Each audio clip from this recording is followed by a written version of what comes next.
Channel को subscribe करें। धन्यवाद। अफगानिस्तान में क्या हो रहा है, तालिबान क्या कर रहा है, ये सब तो हमें पता ही है। पर इन सब चीज़ों से, तालिबान के इस कब्ज़े से भारत देश को क्या संकट है, ये समझना शायद हमने छोड़ दिया बीच में। लेकिन आज मैं वही कोशिश करूँगी कि मैं आपको समझा सकूँ कि हमारे भारत देश पर क्या संकट आ सकते हैं और हमें कौन सी चीज़ों के लिए तैयार रहना चाहिए। और ये भी सोचने वाली बात है कि तालिबान ने जब से कब्ज़ा किया है तब से 3 देश बहुत खुश हैं, एक पाकिस्तान, एक रूस और एक चाइना। तो ऐसा क्या है कि ये 3 देश बहुत खुश हैं? तो आज जानते हैं इन चीज़ों के बारे में। अफगानिस्तान एक ऐसा देश जिसे युद्ध का मैदान भी कहा जाता है। अमेरिकी अफगान युद्ध जो 20 साल पुराना था, लेकिन अब उसका अंत हो गया है।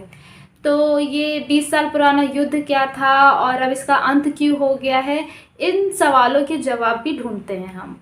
तो चलिए जानते हैं अब ये कि 20 साल पुराना अमेरिका अफगान युद्ध था क्या। अमेरिका में हुए सितंबर 9/11 का आतंकी हमला तो हम सबको याद ही है। कैसे दिल दहलाने वाले मंजर थे और कैसे बहुत से लोगों की जान गई। लेकिन क्या आपको पता है कि उसमें किसका हाथ था? उसमें अलकायदा का हाथ था। अलकायदा वही एक संगठन है जो तालिबान के अंडर आती है, और जो तालिबान का जो मेन हेडक्वार्टर्स आप कह लीजिए जो आता है, वो अफ़गानिस्तान में आता है।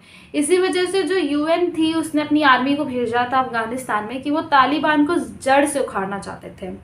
लेकिन अब शायद उल्टा ही हो रहा है, तालिबान ने शायद अब यूएन को ही जड़ से उखाड़ दिया है अफगानिस्तान से।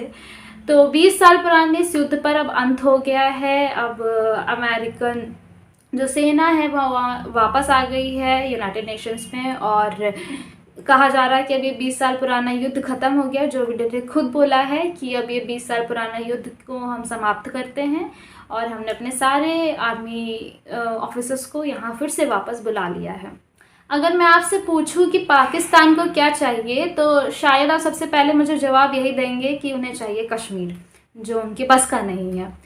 और शायद उन्हें ये पता है कि उनके बस का नहीं है, इसीलिए वो तालिबान की मदद ही चाहते थे कि शायद तालिबान हमारी इसमें मदद कर सकता है।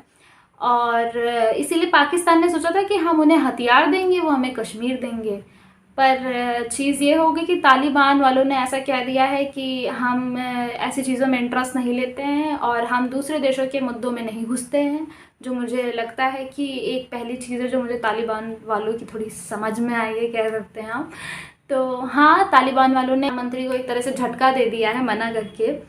और जी हाँ, चटखारे ले लीजिए इस चीज़ के।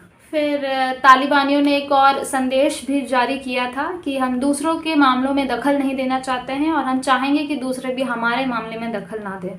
अब इसे आप पाकिस्तान को ये कहना चाह रहे हैं कि कश्मीर नहीं देंगे या कश्मीर लेने में मदद नहीं करेंगे, या ये कहना चाह रहे हैं कि हमने कब्ज़ा कर लिया है अफ़गानिस्तान पे, तो अब इधर मुड़ के कोई मत देखना। तो इसके दोनों मतलब निकलते हैं। आप कौन सा मतलब निकाल रहे हैं ये भी कमेंट बॉक्स में ज़रूर बताइए। तालिबान के शीर्ष नेता अनस हक्कानी का भी कहना है कि हम भारत देश से कोई भी विद्रोह की भावना नहीं रखते हैं। वैसे विद्रोह की भावना ना रखना और विद्रोह ना करना दोनों अलग चीज़ें हैं। अब ये तो समय ही बताएगा कि तालिबान किस पे ज़्यादा यकीन करता है।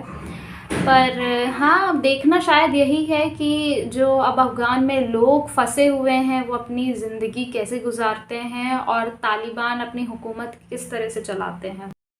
और अब अगर बात करें चाइना की कि चाइना को क्या फ़ायदे मिल रहे हैं ये तालिबान के आने से, और अफ़गानिस्तान जो तालिबान के कब्ज़े में आ गया है, तो उसका सीधा सा अगर मतलब निकाला जाए तो चाइना को क्या चाहिए? बिज़नेस। और बिज़नेस ही एक मुद्दा है जो यहाँ नज़र आता है कि वो क्यों खुश है। अगर मैं अफ़गानिस्तान की बात करूँ तो यहाँ पे बहुत मतलब अफ़गानिस्तान एक बहुत अच्छे जियोग्राफिकल एरिया में आता है, तो वहाँ पे बहुत अच्छे मिनरल्स पाए जाते हैं, अर्थ मिनरल्स पाए जाते हैं, जिनकी वैल्यू एक्चुअल में $1 ट्रिलियन के बराबर है। मतलब अगर आप रुपीज़ में बात करें तो 1 लाख करोड़ के बराबर। और चाइना को पता है कि अगर तालिबान का कब्ज़ा आ गया और तालिबान से हमने हाथ मिला लिया, हमने तालिबान की मदद की, तो कल तालिबान भी हमारी मदद करेगा। तो इससे ये इनकी इकोनॉमी डेवलप हो जाएगी और जीडीपी बढ़ जाएगी, और तो सीधी सी बात है, business is the only motive, और बिज़नेस के लिए ये चाहते हैं कि तालिबान का कब्ज़ा जो है उससे इन्हें फ़ायदा हो रहा है। अब अगर प्रेजेंट सिचुएशन की बात करें कि अफ़गानिस्तान में अभी क्या चल रहा है, तो आपको पता ही है कि अब अमेरिकी सेना फिर से वापस आ गई है। 20 साल का युद्ध जो चल रहा था वो ख़त्म हो गया है अमेरिकी अफ़गान का, और अब पूरी तरीके से जो अफ़गान है वो अफ़गानिस्तान के कब्ज़े में आ गया है। इसे 20 साल का जश्न मनाने के लिए कई तालिबानियों ने फायरिंग भी की, और कई तालिबानियों का ये भी कहना था कि इससे इस्लामिक समूह को और मजबूती मिलेगी और हम और मजबूत बनना चाहेंगे, हम अपनी एक सरकार बनाना चाहेंगे, ऐसा भी उन्होंने कहा है। और अब ऐसा कहा जाता है कि अफ़गानिस्तान में फिर से काले दिन वापस आ गए हैं।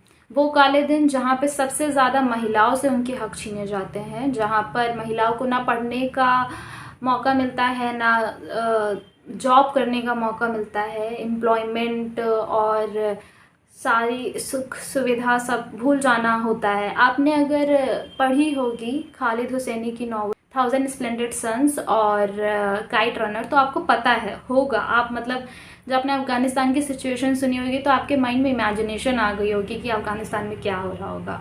इफ़ आपने नहीं पढ़ी है तो मैं रिकमेंड करना चाहूँगी, क्योंकि वो नॉवेल्स बहुत ही अच्छी लिखी गई हैं। थोड़ी इंग्लिश उसकी टफ़ है, बट हाँ वो बहुत ही अच्छी नॉवल है, तो मैं रिकमेंड करूँगी।